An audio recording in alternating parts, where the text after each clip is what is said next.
Kalau sudah dipilih seperti ini ya teman-teman ya. Ini sudah kelihatan bagus, ini cocok untuk ditetaskan.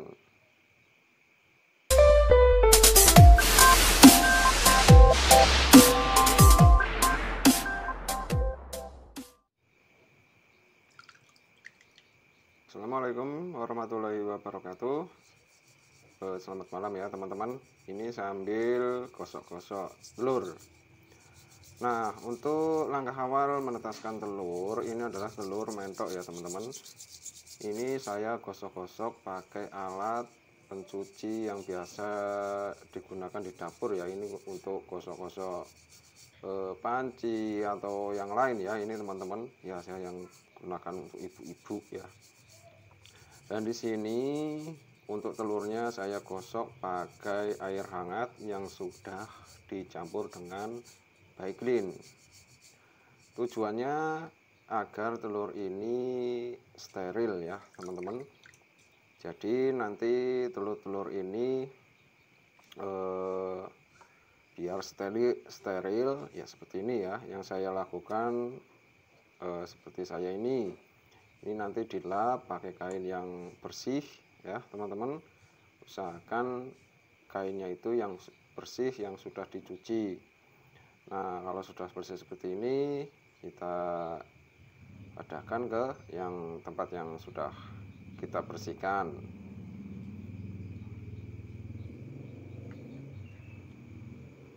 Nah, untuk teman-teman ya, ini yang biasa ragu untuk menggosok-gosok seperti ini ya teman-teman.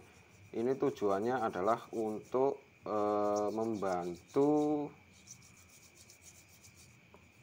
ini ya, memperlancar penetasan telur ya, khususnya ini agar telur ini cangkangnya semakin tipis. Jadi saya bantu gosok-gosok telur ini ya teman-teman, karena telur mentok ini yang saya tetaskan. Jadi biasanya untuk telur mentok ini cangkangnya itu tebal ya teman-teman.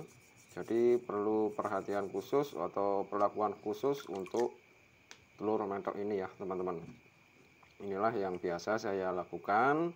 Jadi jangan ragu untuk menetaskan telur mentok di mesin tetas ya.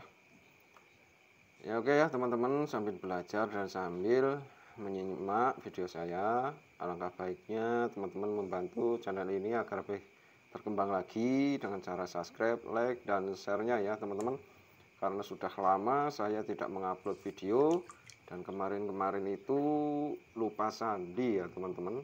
Jadi saya otak-atik, alhamdulillah sudah beberapa tahun ini saya menunggu dan akhirnya saya otak-atik jadi bisa ya teman-teman. Dan ini ya, nanti kalau sudah bersih dan kita gosok-gosok seperti ini, nanti teman-teman tiriskan sampai kering dulu ya teman-teman. Yang perlu diingat, ini saya airnya pakai air hangat dan juga dicampur Baiklin sedikit saja, paling 2 mili lah untuk wadah seperti itu ya. Itu yang penting tidak terlalu banyak. Dengan tujuan seperti ini, saya ingin telur ini nanti menetas dengan sempurna, dan tentunya keinginan saya itu adalah menetas di atas 90% ya teman-teman. Tapi perlu diingat juga, kualitas telur itu juga menjamin daya tetas telur entok tersebut. Nah, jadi nanti kalau semisal dari saya itu sarannya seperti ini, tapi telurnya itu tidak menetas, ya kemungkinan bisa terjadi dari faktor indukan dan juga telur mentok ini kurang bagus untuk ditetaskan ya teman-teman. Ini sebagian ada telur mentok yang tembean, yang masih kecil-kecil ini ya, tapi ini telur mentok jumbo. Nah, untuk teman-teman nanti yang ingin memiliki bibit ataupun entok jumbo ini, boleh ya teman-teman. Nanti akan saya cantumkan nomor WA ada di deskripsi ya. Nanti untuk pengiriman bisa melalui kereta api ataupun travel ya teman-teman, ataupun bis itu bisa. Nah, kita terus seperti itu sampai selesai ya teman-teman. Sampai ini nanti sehabis ini kita sediakan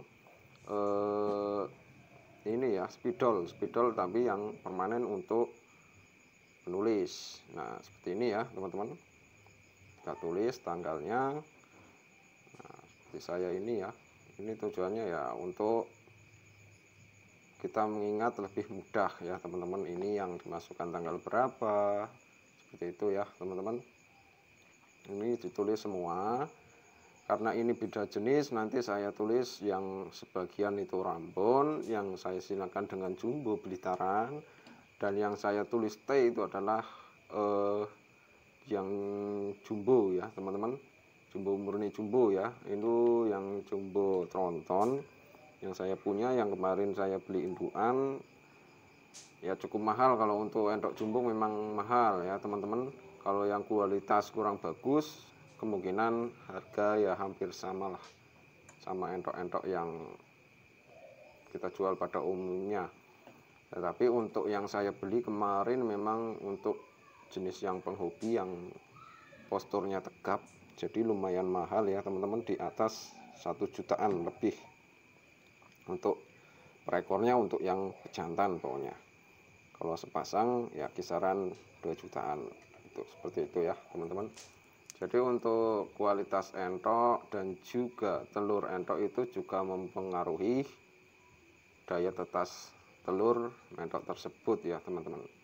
Jadi nanti teman-teman kalau ada telur yang terlalu besar ataupun yang telurnya bengkok, itu boleh kita konsumsi ya teman-teman. Lebih baik kalau telurnya yang terlalu kecil ataupun yang bengkok-bengkok yang tidak rata, usahakan untuk dikonsumsi, tidak usah ditetaskan ya teman-teman, karena itu percuma, kemungkinan itu tidak akan menetas ya teman-teman. Kita pilih-pilih yang kiranya bentuknya bagus, ovalnya bagus, dan juga tidak terlalu lancip ya teman-teman. Kadangkala kalau telurnya terlalu besar, itu tidak menjamin 100% atau 90% itu akan menetas ya teman-teman. Nah, kita terus sampai selesai ya teman-teman. Kalau seperti ini ya teman-teman, biasanya kalau telur-telur entok ini kalau sudah kerendam air yang agak lama, biasanya kurang bagus ya teman-teman untuk ditetaskan. Kadangkala ada yang menyimpan telur ini tapi tidak memaksimalkan suhu di tempat penyimpanan telur entok tersebut ya teman-teman. Kadangkala itu juga menjadi faktor atau kendala telur entok ini tidak menetas ya.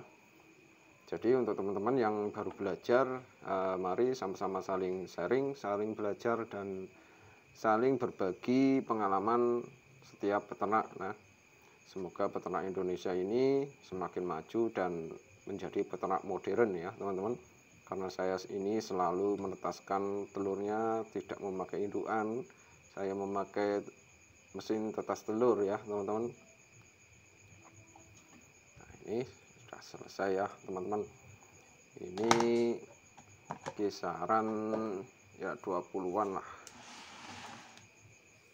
20-an kurang lebih ini. Nah, sudah siap ya teman-teman. Ini kita masukkan ke mesin tetas. Nah, ini dia mesin tetasnya. Kita masukkan pelan-pelan ya teman-teman, karena di suhu mesin tetas ini sudah saya setel sedemikian rupa, dan ini saya suhu kelembabannya memakai 60 ya, 60, akuratnya di 60. Nanti kalau sudah di masa 15 hari, masa-masa tua, nanti kelembabannya saya akan naikkan 60 sampai 70. Kalau ini ya 55 sampai 60, sampai 65 itu tidak masalah merasa ya teman-teman. Tapi yang biasa saya jadi patokan itu adalah termometer kayunya sama termometer yang ini ya, digitalnya nanti ini kan khususnya untuk lampu ya, yang termometer ini. Jadi saya memakai hygrometernya itu yang kotak seperti ini ya teman-teman. Ini ada 2. Nah, ini selama saya menetaskan telur baru ya teman-teman, yang di samping kiri ini adalah telur yang baru, dan yang di samping kanan adalah telur yang lama yang sudah tua. Jadi walaupun ini otomatis, full otomatis, ini saya sementara dibuat manual selama kisaran 1 mingguan lah ya teman-teman. Itu yang bawah sudah ada anak-anak entok yang sudah menetas. Ini anak-anak entok jumbo ya teman-teman. Dan yang dua itu yang di pojok juga jumbo, yang dua baris ini yang sebelah kanan itu juga mentok jumbo, telur mentok jumbo ya teman-teman. Jadi untuk ini ya teman-teman, untuk suhu kelembabannya saya memakai 60, dan kalau untuk settingan di termometer digitalnya itu kisaran yang paling rendah 35,9, suhu teratasnya adalah 36,8. Nah, untuk termometer kayunya saya di angka 38. Kalau ada yang telur yang baru, saya memakai 37,5.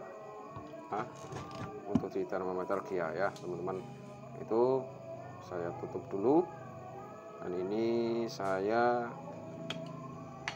sambil belajar ya juga ya teman-teman. Nah, kalau yang itu saya tidak putar dulu, saya matikan dulu. Nanti setelah telur kita sortir dan juga sudah kelihatan fertil atau tidaknya, baru kita hidupkan yang ini ya teman-teman ya. Ini untuk rak gesernya. Jadi setelah nanti sudah kita sortir telur selama 5 harian, nanti biasanya untuk masa 5 harian sudah kelihatan urat-uratnya ya di dalam telur itu ya teman-teman. Nah, nanti kalau sudah siap baru kita hidupkan ini kembali. Dan oke ya teman-teman, untuk video kali ini semoga bermanfaat. Selamat malam dan selamat beristirahat. Terima kasih sudah menonton. Wassalamualaikum warahmatullahi wabarakatuh.